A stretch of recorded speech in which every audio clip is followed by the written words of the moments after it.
Tapos nilagyan natin ng decals yung ating rim.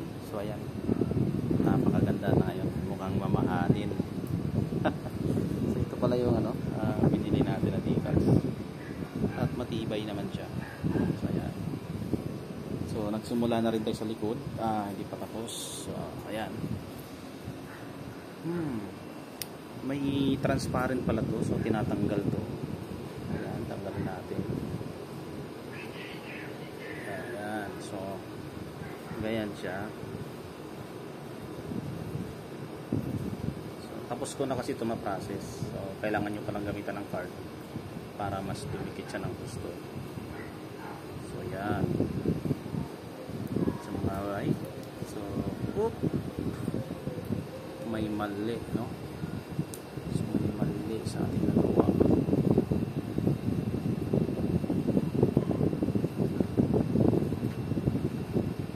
May mali. So dahan-dahan lang. So dahan-dahan lang, dahan-dahan lang. So ayan.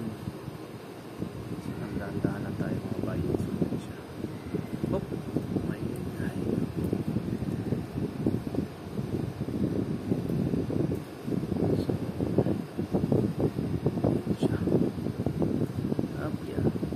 Dahan-dahan lang. So ayan siya.